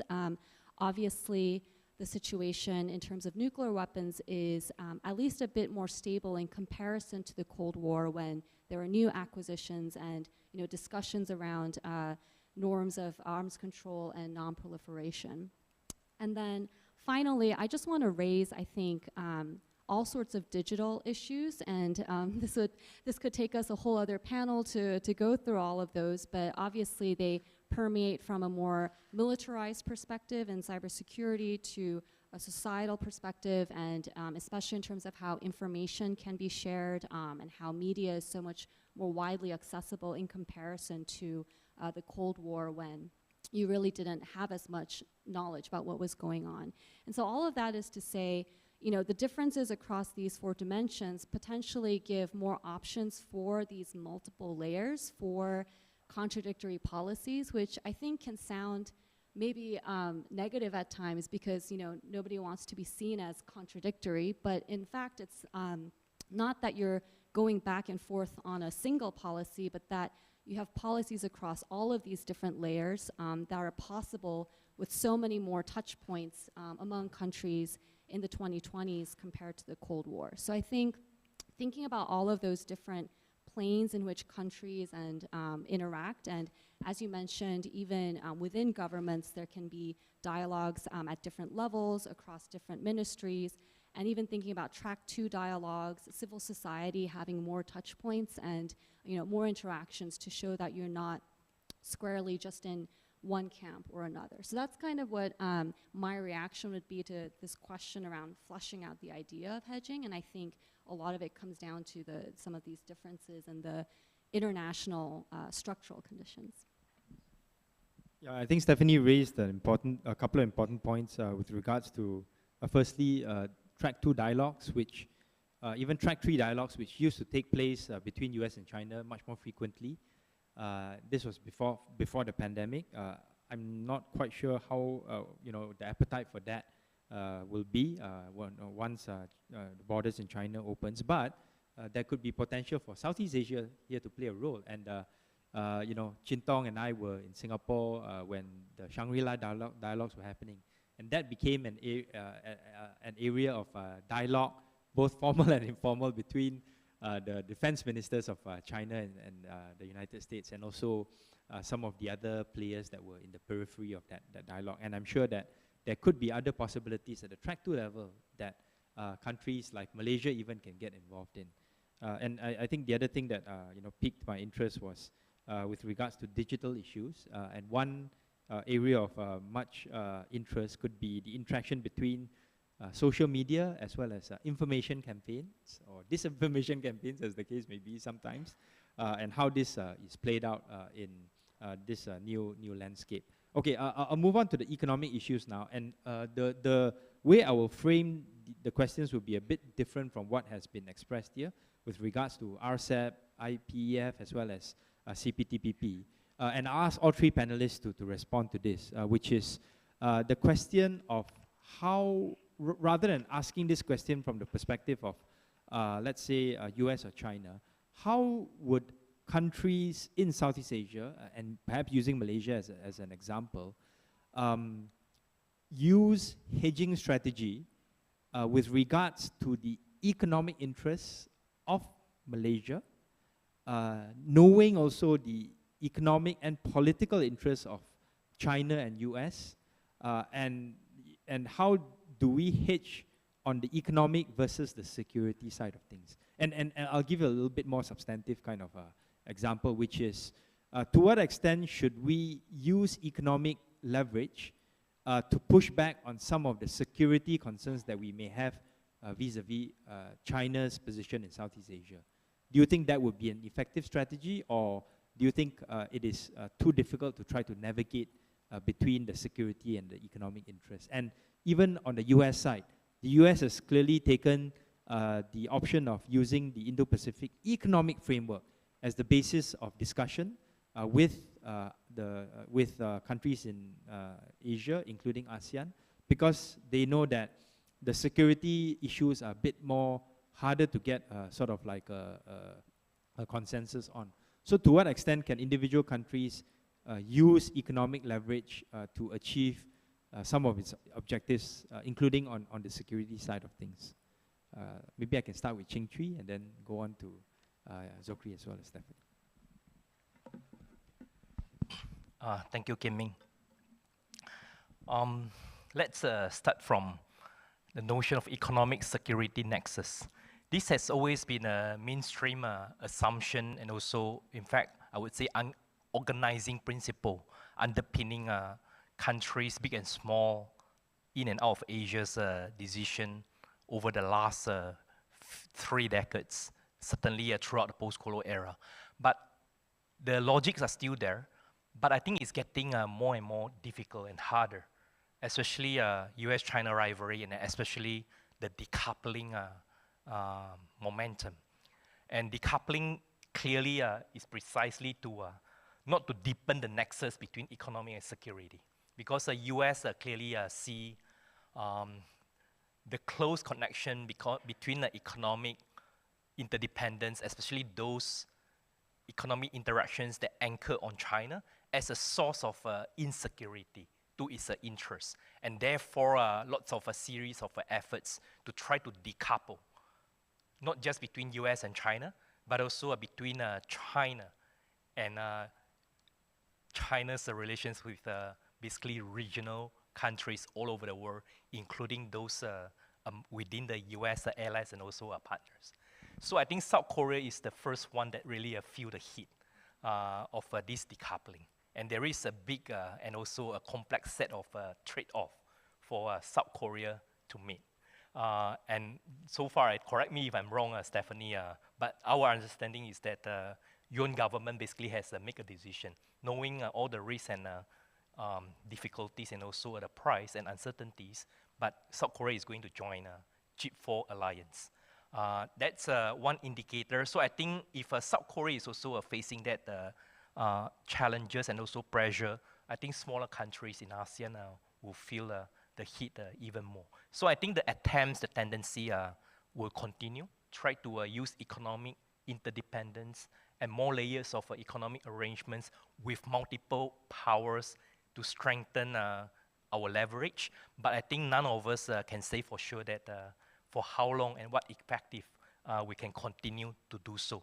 But those are structural issues that is beyond and above smaller countries, including those from ASEAN. And then I'll very quickly make a few points about CPTPP, RCEP, and also IPEF. Again, from smaller country, ASEAN countries' perspective. CPTPP and earlier on TPP actually is a big important episode for Southeast Asia US relations. Many of my US friends think that Trump, first day come to office, withdraw TPP. It's just an economic issue. I told them that from Southeast Asia's perspective, it's more than an economic issue. It's a strategic, it's also a long-term issue. Because many of us, including Malaysia, right? ASEAN 4, we took a lot of efforts and also faced a lot of internal issues to decide TPP, to decide to join TPP. And now you have a new leader, first day come to office, you withdraw. In that context, to what extent you think we can count on the partner and also the power, even on the economic and non-security issue? So that's one strategic dimension of this economic, so-called economic decision. We clearly understand US has its own internal dynamics and also a constraint that push to that direction, which explain why even Biden, who is committed to strengthen and engage US-Southeast Asia relations, also does not, so far has not and will not talk about US will join CPTPP, right? So alternative is actually IPEF. We know ASEAN has been playing hedging game. We are 7 ASEAN countries who are approached and invited, sign IPEF. But at the same time, we also know that IPEF would not really like a game changer because of there is no market access. So very few of us really would take that seriously unless IPEF has some qualitative change. Finally, about RCEP, I think RCEP is another example of showing that the value of ASEAN centrality and also ASEAN-centered arrangement actually benefits not just ASEAN countries, but also benefits the partners, including or especially those in Northeast Asia. We know Japan, South Korea, China have been taking a long time to try to come up with some similar arrangement, FTA among themselves. For historical, bilateral, and also other reasons, this has not been possible. But through RCEP, you are achieving this together with ASEAN countries. So it shows that, yeah, those are, of course, with Australia and also New Zealand.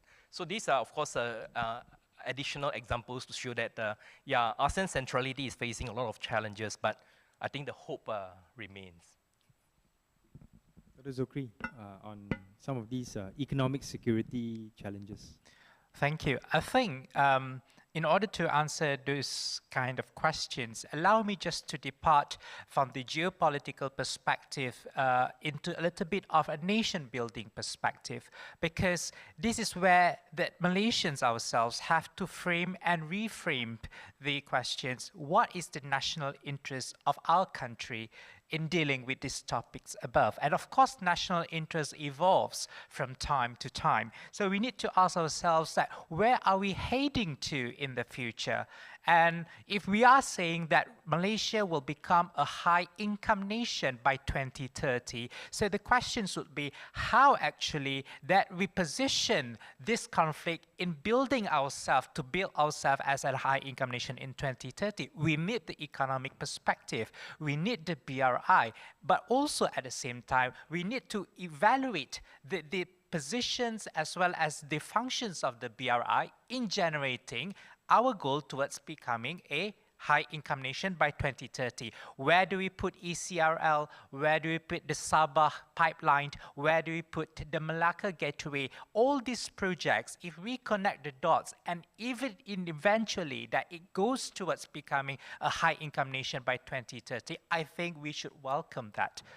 Also, at the same time, there are some of the red territory that we should not allow any of the country to cross over, because it is a matter of national interest. Now, as much as we are very firm with the Sulu claims towards Sabah, we should also be very firm with China when it comes to the South China Sea. It is about the consistency of our foreign policy that we, Malaysia, regardless we are a small state, developing country, we will not budge in when it comes to territorial sovereignty. And I think other countries will easily read the consistency of our nations. So again, we have to frame and keep on reframing ourselves with the question, what is a national interest of our country at this point of time, and how do we evolve in the future, and how do we actually position all of these economic variables and the security variables in line with our national sovereignty. So there are the green lines that we welcomed, or the green territory that we welcome any states or any actor to come on. There is a gray area that we should keep on practicing diplomacy, track 1, 2, and 3, but also there is a red area, a red line that we cannot discount at any fact when it comes to any conflicts with other states of the world. So I think that is also hedging, as what Cheng-Chwee have said. And again, I would just want to aligning that, having a clear national interest, we should know where we are heading to. It is a problem if we do not know where we are heading to. Great. Thank you. So I'll make a couple points. I think both Professor Kuik and Dr. Zulkifli have already covered a lot of ground. One just being that in terms of joining forums or groupings such as the CPTPP, you know, in any of these situations, having a seat at the table to influence the rules, what the standards are, and even the membership, especially if you're an early joiner, can have a lot of interesting benefits and potentially be beneficial in a hedging strategy or opening up touch points with multiple different countries. So that's one thing that I would flag, and that's something that the United States obviously lost out on and kind of gave up by withdrawing from that framework and is now pursuing in a different framework. I would flag again that the CPTPP and IPEF frameworks are also interesting, given China also requested to join the CPTPP, and that's another sort of decision point, or would be an interesting development to figure out how those agreements and these groupings would actually influence Malaysia's relations with both of these bigger states. The second thing I'll focus on just around the ASEAN centrality, and as you mentioned, the fact that having this common ground and forum for discussing can in fact have some positive externalities for other states in the Asia Pacific that aren't as you noted, based in their own tight regional grouping and can join in ASEAN +3 or other kinds of forums to advance common interests. And so, like you mentioned, South Korea there's no equivalent of a Northeast Asian grouping the way there is for ASEAN, just maybe at a lighter level. And so in some ways you could actually leverage this point. It is, you know, as you said, insufficient perhaps as a talking shop, but can be used as a platform to discuss other issues, both economic and security-wise. I also comment briefly on the role for South Korea in particular. Of course, semiconductors are a huge part, very proud of this industry, and has been a key component also in discussions between South Korea and the US on a bilateral level, just in terms of investment and technologies going back and forth.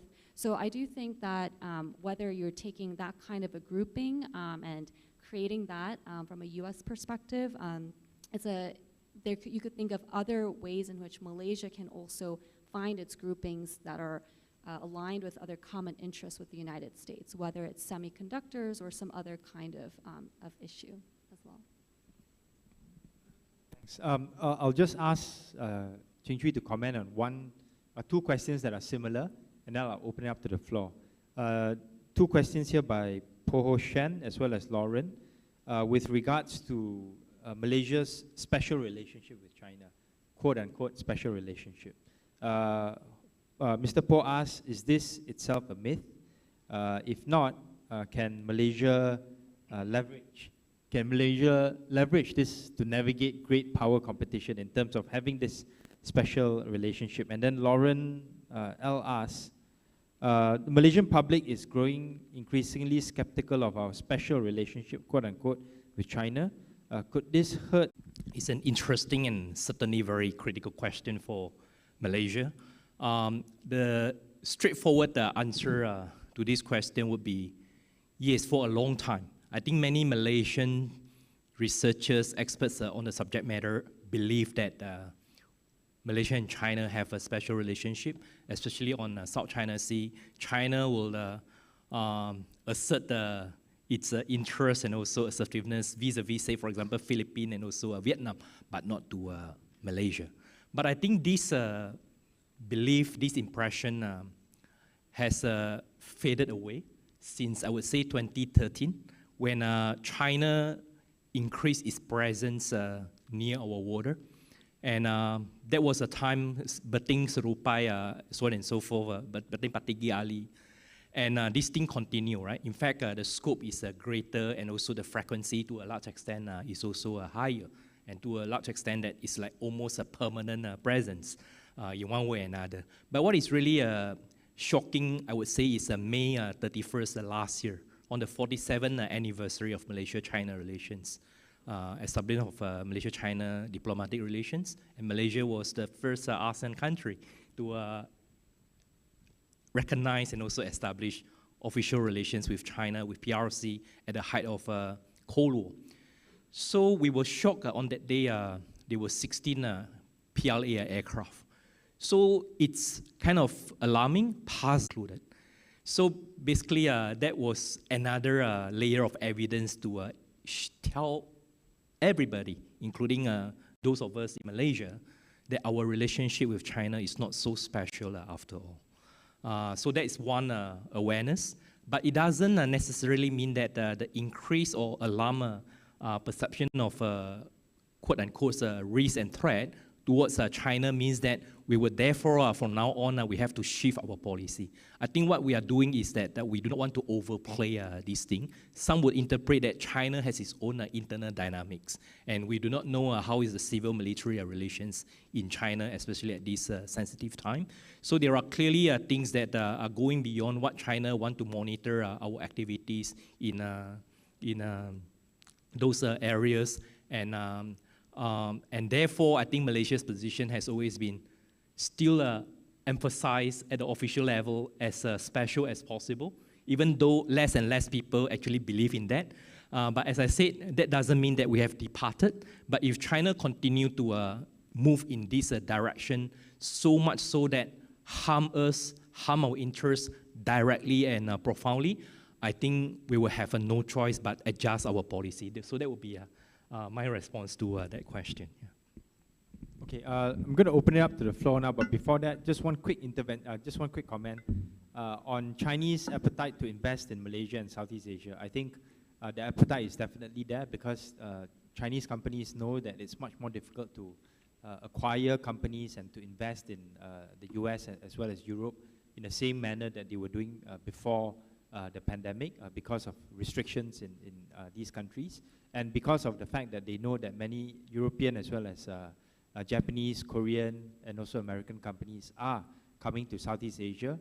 This is where I think a lot of the supply chain linkages can be re-established or connected. Maybe not so strong in China moving forward, but in the context of Southeast Asia, there may be more room for flexibility and coordination.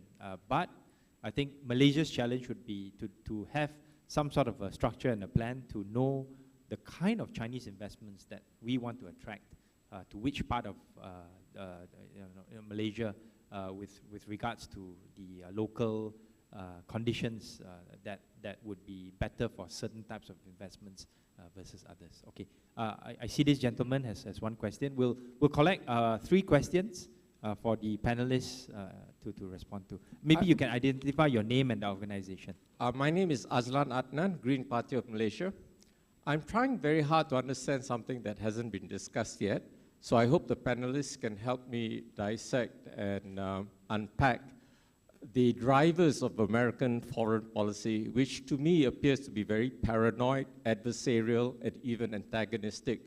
Does it go back to 9/11 or even further to Pearl Harbor, or what Roosevelt said, you know, it's the military-industrial complex that's driving American foreign policy? America has never fought battles on its, or wars on its own soil. The theater of operations has always been somewhere else, proxies war, destroy somebody else's country, and, or does it go back even further to the Monroe Doctrine? So maybe Stephanie can shed some light on that. Thanks. Okay, well, that's a big question. Second, any other hands? I saw one. Any other questions? No? While waiting, we probably have time for one more round. Maybe I can start with Stephanie and we can go on here. Origins of American foreign policy, and maybe what drives it, and then maybe focus more on the foreign policy aspects that are most relevant to Asia and ASEAN.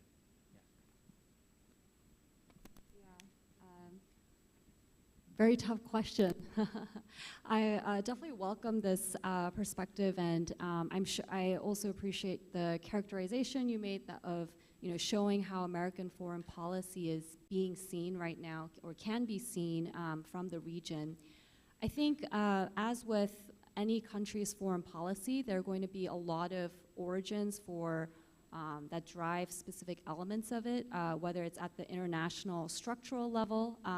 The fact that there has been a lot of perceptions of unipolarity since the 1990s, which have maybe been threatened by the rise of China and these narratives, both based on China's objectively growing economic and military power, and also based on perceptions and how people actually think about that. And so maybe to get into the idea of how those perceptions are created, we can also look at domestic factors and also even bureaucratic or individual level leadership factors, which obviously are going to vary across US presidential administrations and even across different ministries within the US government. So that will be my maybe unsatisfying, very overarching view of this. But one thing I'll kind of link back to is perhaps Professor Kuik's remarks about what would drive Malaysia, for example, to think that they should go to balancing or bandwagoning. Maybe if China is the only major power remaining, or if China acts so aggressively as to cause alarm and to make hedging perhaps more of a riskier strategy than the others. And I think we can look at both the capabilities and the intentions that are being seen in China, and to some extent, I guess this is out of the region, but in Russia, Europe, and other parts of the world, as also driving American foreign policy across these. And perhaps if there are more specific elements of the policy that we want to get into, we can discuss the more concrete drivers for those as well. Thanks very much, Saudara Asa.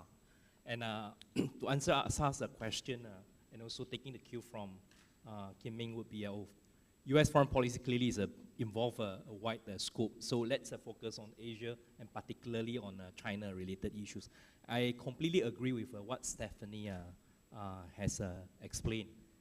Her answer very much is about structural driver. You asked about what drives a U.S. foreign policy. So I think a structural driver will always be there, especially bearing in mind that the US is the unipolar power in the post-colonial era. And as a unipolar power, you would want to naturally, if you put yourself in their shoes, naturally it's human nature. You try to preserve your primacy for as long as possible. And because of that, we have this so-called Thucydides threat, saying, describing, if not predicting, the relationship between the relationship between the number one power, established power, and the rising power. So US-China has been described within that so-called Thucydides trap. So I think you can have your own interpretation and conclusion, maybe other than Graham Allison and also Kevin Roth. But I would just, in addition to what Stephanie has emphasized, I think there are clearly also domestic drivers, domestic factors, and there are multiple. You highlighted about the military industrial complex. That's certainly one big element. But there are also other aspects, for example, the election cycle and also the bipartisan interactions. I think in relation to US-China policy, what is so clear is that by the time of Trump and continue until Biden, the bipartisan consensus towards China is that the US has to be tough vis-a-vis China for a number of reasons. Not just because of the power dynamics, the structural dynamics, but also because of the ideological value differences with what is going on in Hong Kong and Xinjiang, and also, and now more recently about Taiwan. So there are multiple elements at work, and explain why impossible for President Biden to stop Speaker Pelosi to visit Taiwan, especially during this election year. I will stop here.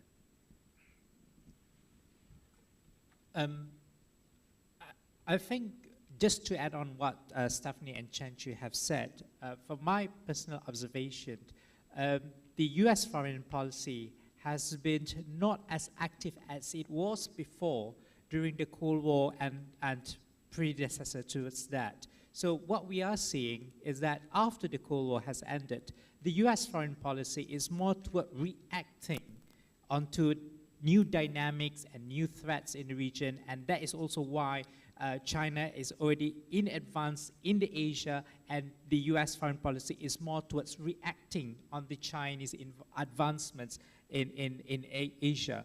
But what particularly interesting with the current Biden administration, when we see that China and US as an autocracy against democracy, then we can clearly perhaps understand if the US foreign policy perceived China as an actor of autocracy, and that is actually a threat to US, which is a democratic nation, then I think the foreign policy is a bit, in my humble opinion, it is a bit misguided, because we could not see the US-China rivalry is a debate or is a conflict between autocracy and democracy. It's simply a rivalry of an ascending superpower that wants to be at the top of the layer, and how does this superpower interact is more important.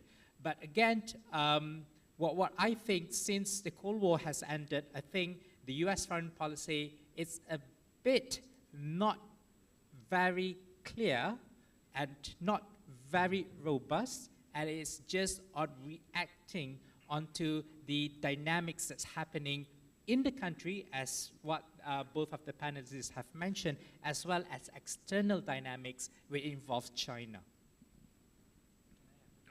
It goes all the way here. Yeah, I think Cheng-Chwee as well as Dr. Zulkifli has answered one of the questions pertaining to the conflict between US and China. Is it ideological or is it something else? And I think there are elements of both in there. One last final question, and also with final question from the audience, and also my own final request to all three of you. The question here by Kishan Buksani, the top-rated question still on board, is do you think India has the potential to overtake China as a superpower? If yes, how that will change the dynamics of the great powers? Because right now we don't really consider India in the ranks of a great power, a regional power, yes, but not a great power. Some speculative thoughts on that, and also I'd like you to conclude, make a concluding speculation. I know Cheng-Chwee said that we shouldn't do too much. We are not in a position to do too much speculation. But on the hat that you're wearing, are you optimistic or pessimistic that ASEAN can successfully navigate this kind of troubled waters that we are in right now, in the sense that we would be able to avoid armed conflict in the region and see the region become much more prosperous with Chinese, US, European, Japan, Korean economic and security participation in the region 10 years from now compared to what we are at this point in time. So India's rise as a potential great power, and also your thoughts on whether we would be, ASEAN would be in a better position now 10 years compared to now amidst this great power rivalry. Start with Dr. Zokri, then to Stephanie, and let Cheng-Chwee have the last word. Onto India's rise, I mean, if we look into the potential of China, contextualizing China is not only about looking at China in the last couple of years or last decades or 2 decades ago. We are looking into the richness of a Chinese civilization that happens more than 1,000 years ago. So India too has the potential. In fact, every country has the potential. Malaysia should have a potential as well, provided that these other potential actors have the richness of historical civilizations that perhaps will guide them on how to be the superpower.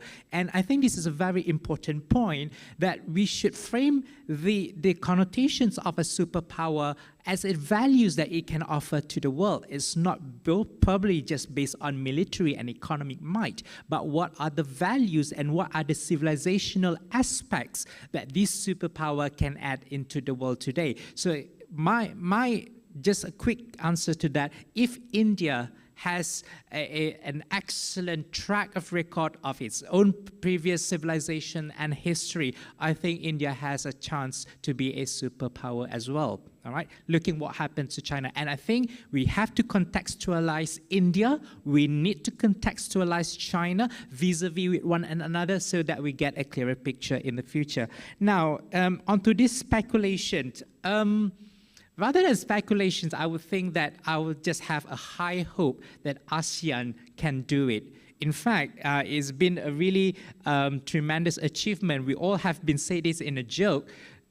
China, South Korea, and Japan can only talk to one another because of ASEAN. And that is something that, well, perhaps we'll say, well, it's something that we should be really proud of, because ASEAN has this specialty. We appreciate and we respect differences, and we work towards the thing that we are similar with one another. So I think and this is also going to be my final point, because navigation on the future of the geopolitics also lies on the hands of the young generations today. How do we foster a greater understanding, a new regional voice in the future, so that ASEAN will have a different perspective as what it is before? If foreign policy is something to be discussed by an elite community, I think the youth of all of these ASEAN countries should start talking about foreign policy, should start talking about Myanmar, should start talking about territorial claim, so that a greater understanding can be forged and can be fostered. And I think if this keeps on happening at the young generations today, I think that ASEAN will able to navigate the rising geopolitics in the world, as well as between US and China. That's just my speculation and my hope. Yes, I'll actually echo Dr. Zokri on both these points. First of all, India absolutely has the potential to do so, and I would agree that beyond just population, economic size, or military size, part of that, I think the identity or what we perceive as a superpower would also be based on policies and the level of interactions and the types of interactions and amount of not aggressiveness, but assertiveness and confidence that the foreign policy has across a lot of different arenas. And so obviously India has a long-standing and proud history of non-alignment, and I think figuring out how that foreign policy is actually going to be put into practice, and whether or not that's going to change can be a really defining moment in that aspect. Second, in terms of the question on optimism or pessimism, I think I'll probably always naturally veer towards optimism. I'll try to be a little bit more hopeful as well, but maybe a few reasons to think that optimism is warranted. I think, first of all, ASEAN has held together as a forum despite many differences, the extreme diversity within the region, and so this gives some hope for the resilience of the forum going forward. And as you said, a lot of that is dependent on what the next generations who will go into ASEAN, into the economy, actually view that as central to Malaysian and to each of the individual member states' well-being. And I would also flag, I think that learning to manage whatever differences do exist, whether it's over territory or over, issues that spill across borders, such as refugees or pollution, I think that will be one of the key challenges to ensuring the centrality or the prosperity of ASEAN states going forward. On India, I think the quick answer is India is one center of courtships as geopolitical, geoeconomic dynamics evolve. Other than Southeast Asia, India has always been the one. We all want to partner, we want to maximize the potentials. And that's mainly because of demographic, big population, but also in terms of the democratic value, right? And that's certainly a source of soft power that many could see solidarity and also similarity. But India's main problem, I think, is internal. Internal difficulties for a big country, and also the caste system that clearly still prevent India, unlike many other countries, people to move above the ladders, so on and so forth. And another quick indicator will be RCEP. India was supposed to be within RCEP, but eventually decided not to join. So that itself an indicator of two things. One is, again, the domestic constraint, and the other one is that itself a limit how far India could actually also maximize its external linkages and also assets. That's mainly for the first issue. Second issue, I agree with what Zokri and also Stephanie mentioned, and short answer would be I'm cautiously optimistic. The word cautious will entail some anxiety and also pessimism, in the sense that I think there are something structural about international politics, especially in this era. How US and China will act and react really is beyond anyone's control or wish. So it will be naive and dangerous if we assume too positive and sanguine picture. I think this is the worry and concern and anxiety is not just in Southeast Asia region. I believe US allies, US partners are also quietly worried. Not so much about what will happen after midterm election, but what will happen after 2024. And to what extent, it's not just US, right? China too. And this year is a big year for both US and China in terms of domestic politics. China would be about the 20th Party Congress. So again, their action and reaction, it's in part structural, how they act and react, right? And then one damn thing might lead to another. And they are also a lot to do with how the domestic sentiments and expectation will compel the leaders of the day. Whether it's Biden or Xi Jinping, it's one issue, but clearly there are domestic logic. So on our part, outside of Washington and outside of Beijing, we know that those are top-down, it's beyond us, but it affects everyone in more than one way. And for that, I would still want to be optimistic. I think all ages have to be optimistic because of number one, you accept that risks will always be there. Realities will always be messy. And what we are confronting is quite unprecedented in terms of scale and scope, but in terms of nature, it's really nothing new for Southeast Asia. We have always been messy, and because of, for various reasons. Because of relative capability, we will always be weaker than others. And domestic differences, diversities will also limit our options in many, many ways. But precisely because of that, Zokri is right. If something that ASEAN can offer to the outside world, especially in light of the intensified US-China big power rivalries, is actually to accept differences, to embrace divergences. Because for us, Southeast Asia learned that, Malaysia, I think in particular, differences in many ways are just part of life. Differences doesn't mean that we have to go to conflict with each other, right? And therefore, I think ASEAN-led mechanism will continue to provide some space that is good and instrumental, essential, not just for countries in Southeast Asia, but I think for all our partners, and it's up to the dialogue partners in and out of the region to make use of what the space that have been provided by ASEAN-led mechanism. And sometimes messy and ambiguities are beauty and necessities. It's not perfect, but at least it prevents us from going to war or going into the self-fulfilling prophecy. I will stop here.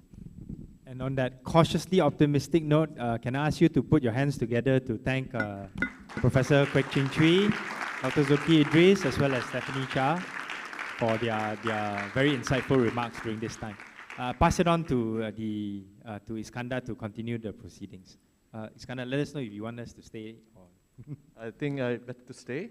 Before I proceed, I would like to invite REFSA Chairman Liu Chin-tong to come up to the stage to present token of appreciation to the panelists and moderators.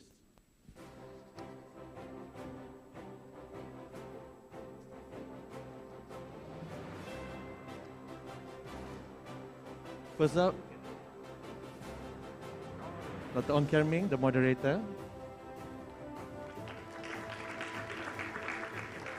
Stephanie Char, Professor Kuik, and Dr. Zokri. Okay, Saudara Chin-tong, please stay, remain on stage. We will have a photo op. Okay, just come to the center.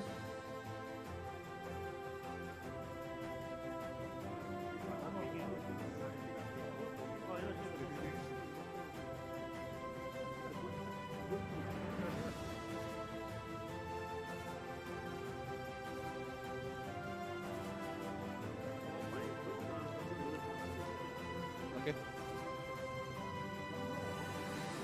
Yeah. So please have for the panelists and moderators, please have a seat. We'll take another photo op from the stage for the whole hall. Yeah, please take seats. We'll take another photo op with the rest of the attendees today.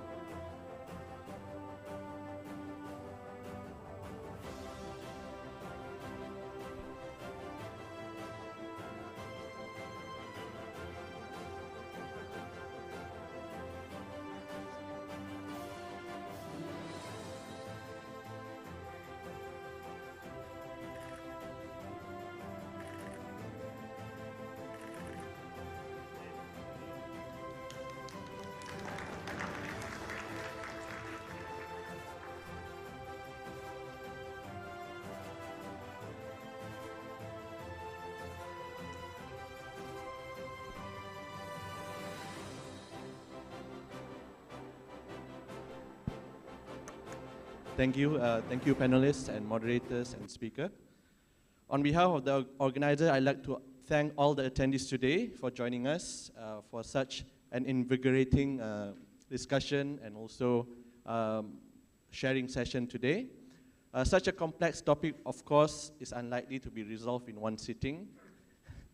We can't get all the answers today, so let's keep the conversation going. For any of you who would like to engage with REFSA, we're on Facebook, Twitter, and Instagram. TikTok may be on the way, not sure yet. We welcome any feedback, comments, and healthy discussions. So let's keep the conversations going. We look forward to see you in future events. So with that said, I wish everyone a good week ahead. And thank you for coming. See you soon.